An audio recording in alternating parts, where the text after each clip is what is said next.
The M2 chip is next up in Apple's pipeline for its own custom silicon, and it could come later this year with a brand new redesigned MacBook Pro, according to new reports. Apple's custom next generation Mac processor entered mass production recently, which for now we're just going to call the M2 chip, but Apple could actually name it something else. But regardless, the processors take at least 3 months to produce and could begin shipping as early as July, right in time for them to be integrated into Apple's next lineup of MacBooks.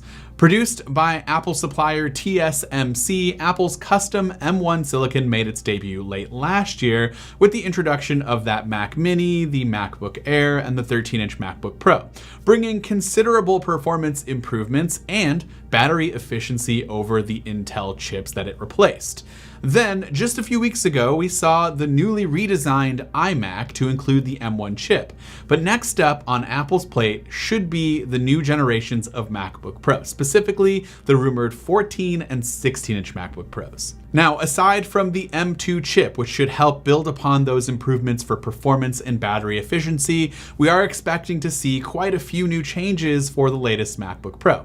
For starters, the design and the size should have quite an upgrade. Well, at least in terms of size, the 13-inch really is just going to bump up to 14 inches, which we assume will be done through the reduction of bezels, and the 16-inch will actually just remain the same, though I imagine they're going to reduce the bezels to kind of make them both look the same.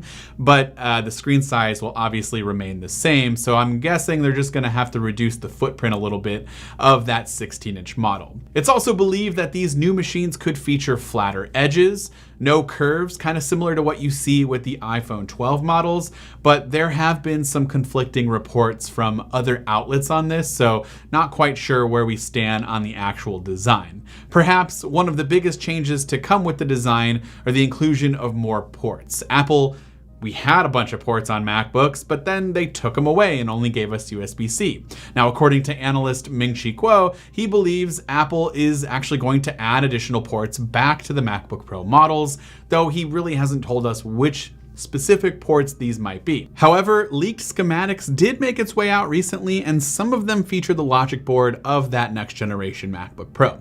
And on the right side of the machine, there's a visible HDMI port accompanied by a USB-C/Thunderbolt port and followed by an SD card reader. The left side features 2 additional USB-C Thunderbolt ports and a MagSafe charging slot for a total of 3 USB-C Thunderbolt ports instead of the 4 that we have today. Now, I'm crazy and I'd like to see 1 USB Type A port because let's just be honest, I'm still getting products that include cables that have one end being USB Type A, and so I'm still having to use dongles. But don't worry, I know a lot of you guys don't want to see that added back in, and it's very possible that Apple is just never going to include that in another product, but let's just assume that there might be some other ports available. What would those be?